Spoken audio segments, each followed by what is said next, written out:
que no és d'un sol país, que no és d'un sol espai, sinó que és internacional.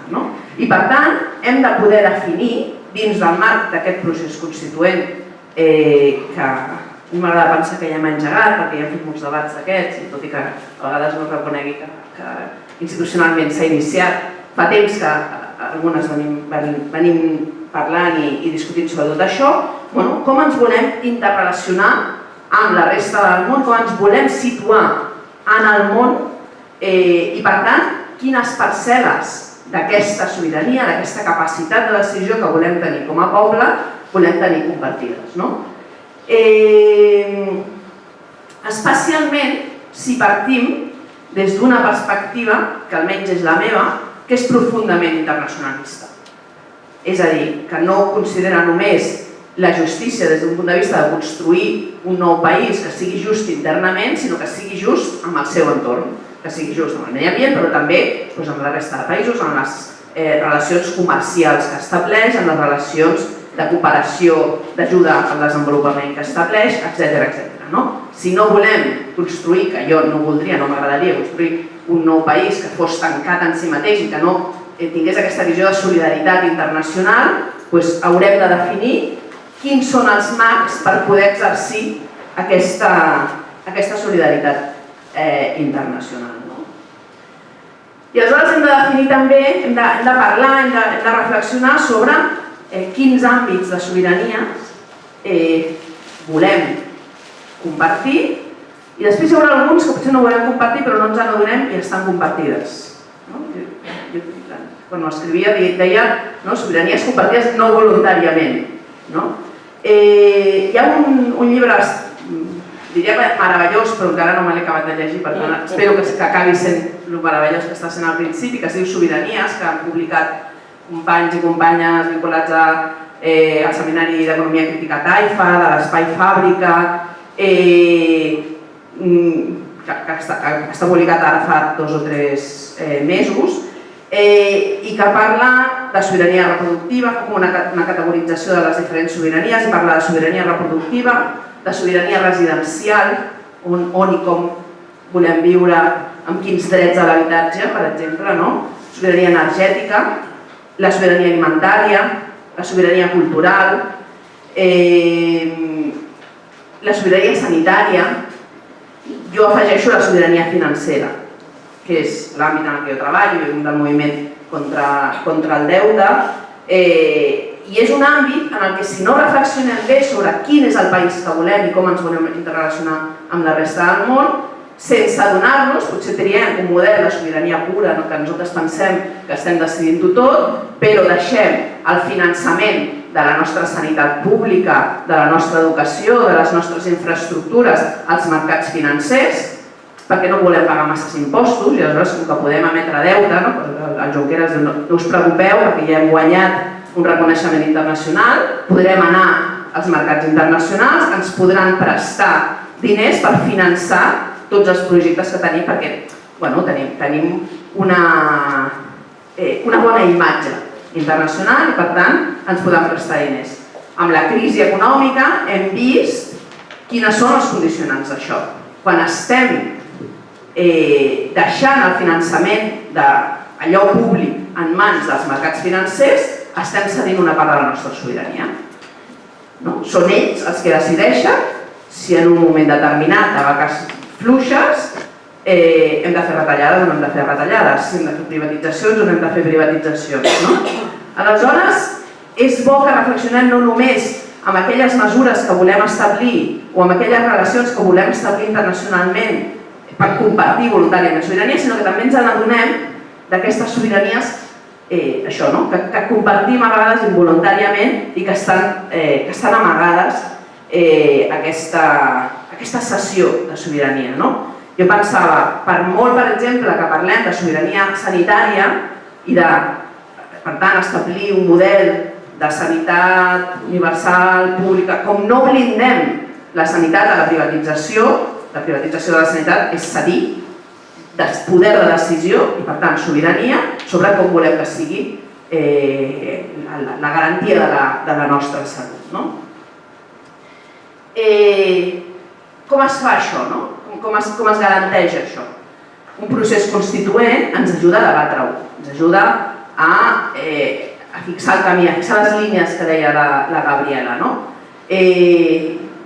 Les línies que hauran de seguir una assemblea constituent que haurà d'escriure una Constitució. Però, ojo, aquesta Constitució no serà la garant, o no serà l'única garant d'aquesta sobirania. La Constitució espanyola, la que ara tenim, la nostra, que se m'escapa, la Constitució espanyola, teòricament, garanteix el dret a l'habitatge digne, garanteix el dret a l'accés a la sanitat, garanteix el dret a una educació de qualitat, però no cal que us expliqui com estan les coses.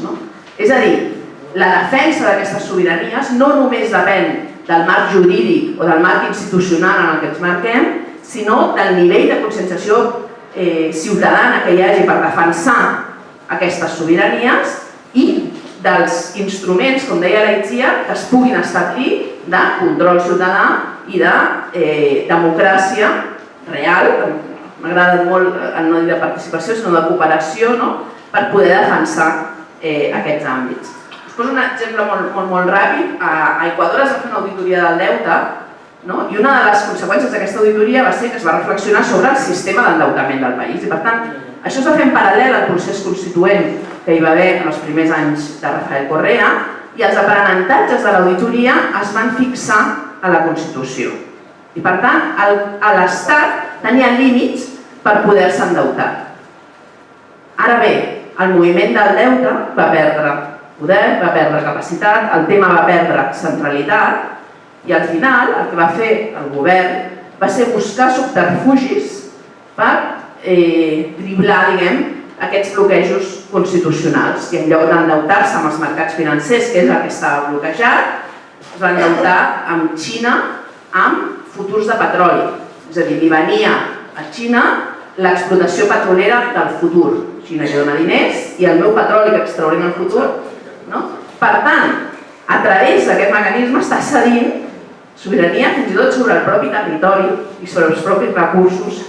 Per tant, si no existeix aquest espai ciutadà fort que vagi en paral·lel a l'aplicació d'alguna manera d'aquesta nova Constitució, difícilment podrem garantir aquestes sobiranies.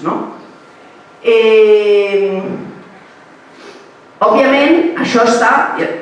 Sí, acabo amb el tema dels organismes institucionals.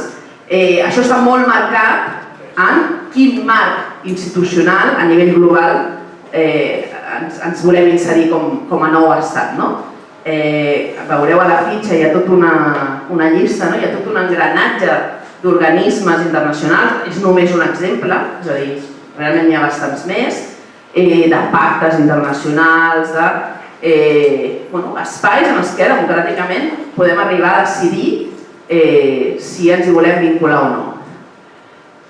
Jo penso que aquesta decisió ha de ser fruit d'un debat molt profund sobre quin país volem ser, quin model de país volem.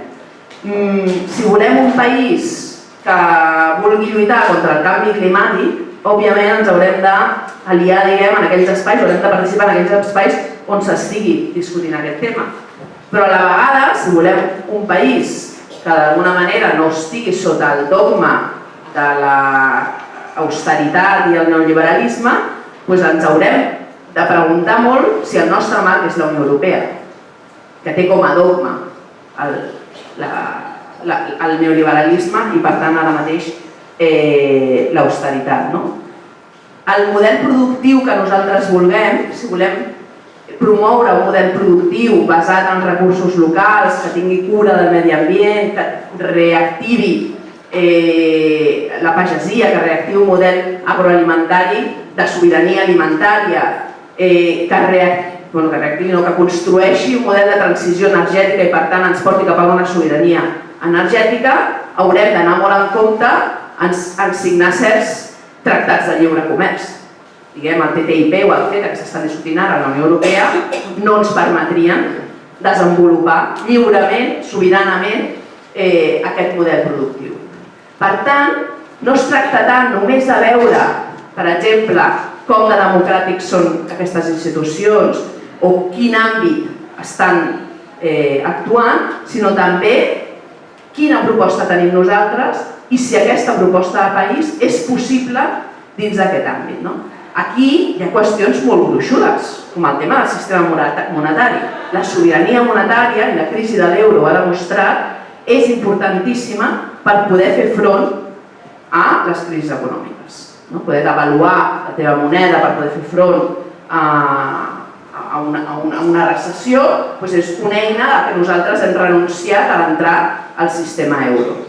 Si volem recuperar aquesta sobirania, això té unes implicacions en relació a aquest sistema euro, en relació a la Unió Europea. Són temes molt complexos, però que hem de saber traduir, que hem de saber desgranar i hem de poder discutir entre tots i totes per no prendre les decisions només des de l'estómac.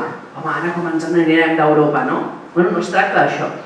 Potser es tracta de si hem de construir una altra Europa, de si hem de parlar amb altres processos que es puguin desenvolupar de forma similar, per exemple, als països del sud d'Europa, a Grècia, a Portugal, a Itàlia. És important que aquesta idea d'interrelació no només estigui en l'horitzó, sinó també estigui en el propi procés, i amb això acabo. És a dir, que el propi procés constituent pensi internacionalment, pensi en altres possibles processos que s'estiguin donant arreu. Fins i tot pensi en aquelles persones que el Regne Unit ha votat pel Brexit, perquè potser tenen en el cap precisament això, anem a canviar alguna cosa per construir un país millor. Mediatitzades o no mediatitzades. Per tant, intentem que en el propi procés constituent hi hagi aquesta visió que deia abans profundament internacionalista. I ho deixo.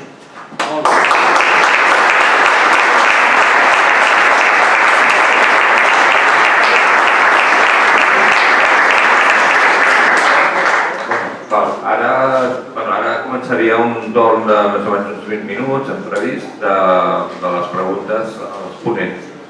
O sigui que aneu apuntant el que us sembli i us ho aniré recollint.